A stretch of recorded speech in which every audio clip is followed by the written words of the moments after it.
जय श्री राधे। आनंद आशुलिपि पत्र का अंक 3, प्रतिलेखन संख्या 19, गति 120 शब्द प्रति मिनट। प्रारंभ करें। अध्यक्ष महोदय, मुझे प्रसन्नता है कि मुझे ऐसे गणमान्य व्यक्तियों के सन्मुख बोलने का अवसर मिला है जिनमें अनेक भारत संबंधी विशेषज्ञ हैं। मैं अपनी बात एक ही विषय तक सीमित रखूंगी। भारत में लोकतंत्र हमारे स्वाधीनता संग्राम के दौरान लगता था कि स्वाधीनता अपने आप में पूर्ण लक्ष्य होगी, लेकिन जब हमने उसे प्राप्त कर लिया तो हमें अनुभव हुआ कि प्रत्येक पूर्ति एक आरंभ हुआ करती है। हमारे लिए वह एक प्राचीन, जटिल और विशाल देश में लोकतंत्र को स्थापित करने के महान प्रयोग का श्री गणेश था। भारत प्रगति की कहानी शेष विश्व के लिए महत्वहीन नहीं है। जो कहानी 100 करोड़ से अधिक लोगों की आशा, आकांक्षाओं तथा संघर्ष से संबंध रखती हो, वह अन्यथा हो भी कैसे सकती है।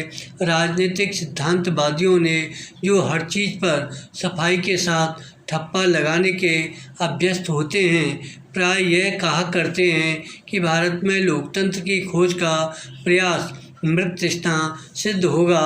उनकी दृष्टि में लोकतंत्र केवल 2 दलों की प्रणाली का ही परिणाम हो सकता है, जिसका संचालन एक विशिष्ट ढंग से शिक्षा पाए हुए लोगों के हाथ में हो। शायद एक पीढ़ी पहले पश्चिम के पढ़े लिखे लोगों ने आवाज़ उठाई थी कि औपनिवेशिक शासन वाले देश अभी स्वतंत्रता पाने के लिए परिपक्व नहीं है। वैसे ही फिर कहा गया कि एशिया और अफ्रीका के अब विकसित समाज लोकतंत्र के लिए तैयार नहीं है और वहाँ व्यवस्था तभी स्थापित हो सकती है जब किसी रूप में तानाशाही स्थापित हो, या कम से कम नियंत्रित या निर्देशित लोकतंत्र हो। पर स्वतंत्रता निर्देशित नहीं हो सकती, तो क्या लोकतंत्र निर्देशित हो सकता है? शायद ये प्रश्न असंगत हैं, क्योंकि ऐसा प्रतीत होता है कुछ देशों में लोकतंत्र शब्द का प्रयोग प्रतिक्रिया और स्वातंत्र्य के विरुद्ध प्रहार को छुपाने के लिए किया गया, लेकिन हमने लोकतंत्र को बहुत गंभीरता से लिया। हमारे लिए उसका अभिप्राय था सभी लोगों को प्रत्येक स्तर पर सरकार के संचालन में भागीदार होने का समान अधिकार। पैरा राजनीतिक संस्थाओं का चुनाव करने के मामले में निर्णायक तत्व हमेशा पिछला अनुभव ही नहीं हुआ करता।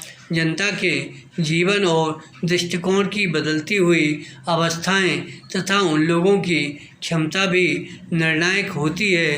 राजनीतिक प्रक्रिया में अधिकांश लोगों को संलग्न करने की दिशा में नेतृत्व प्रदान करते हैं। धन्यवाद।